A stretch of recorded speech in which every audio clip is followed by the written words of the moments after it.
వెండి తెరపై the best జోడీగా పేరు తెచ్చుకున్న జంట ప్రభాస్ అనుష్క. ఈ పేరు ఇప్పటి వరకు 4 సినిమాల్లో జతకట్టింది. తొలిసారిగా బిల్లా, ఆ తరువాత మిర్చి, బాహుబలి 1, బాహుబలి 2 చిత్రాల్లో వీరి జోడీ చూసి ముచ్చట పడిపోయారు ఫ్యాన్స్. డార్లింగ్ కు సరి జోడీ అనుష్కనే, స్వీటీకి కూడా perfect screen partner young rebel స్టారే అనేంతలా ఈ జంట ఆకట్టుకుంది. మరి ఇన్ని సినిమాలు చేశాక రూమర్స్ రాకుండా ఆగవు కదా. వీరిద్దరూ ప్రేమలో ఉన్నారు అంటూ వార్తలు పుట్టుకొచ్చాయి. వాటిని ఖండిస్తూ వస్తున్నారు వీరిద్దరు. తాము జస్ట్ ఫ్రెండ్స్ అంటూ క్లారిటీ కూడా ఇచ్చేశారు. రియల్ లైఫ్ లో కూడా ఈ జంట ఒక్కటైతే బాగుంటుందని ఆశపడే అభిమానులున్నారు టాలీవుడ్ ఇండస్ట్రీలో. బాహుబలి 2 తర్వాత ఇద్దరు ఎవరి సినిమాలతో వారు ఫుల్ బిజీగా ఉన్నారు. భాగమతి, నిశ్శబ్దం, మిస్ శెట్టి, మిస్టర్ పోలిశెట్టి మూవీలతో స్వీటీ అలరించింది. డార్లింగ్ ప్రభాస్ సాహో, రాధేశ్యామ్, ఆదిపురుష్, సలార్ మూవీలతో మరింత క్రేజ్ సంపాదించుకున్నాడు. ప్రస్తుతం ప్రభాస్ సినిమా లైనప్ చాలా పెద్దగానే ఉంది.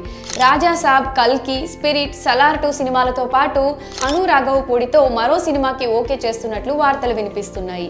అయితే అనుష్క శెట్టి నుండి మూవీ అప్డేట్ రావడం లేదు.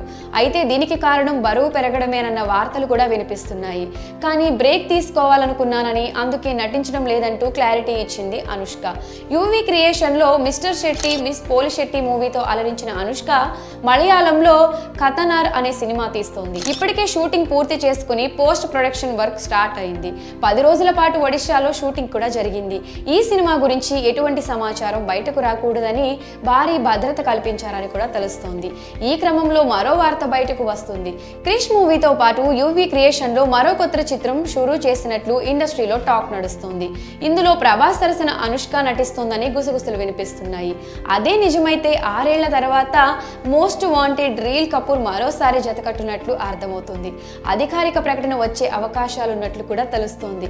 గత కొన్ని రోజులుగా వీరిద్దరూ కలిసి నటించాలని ఈగర్ గా వెయిట్ చేస్తున్నారు అనుష్క అభిమానులు. మరి ఈ జోడీ జతకట్టనుంది అంటూ వస్తున్న వార్తలపై మీ అభిప్రాయాన్ని కమెంట్ సెక్షన్ లో కమెంట్ చేయండి.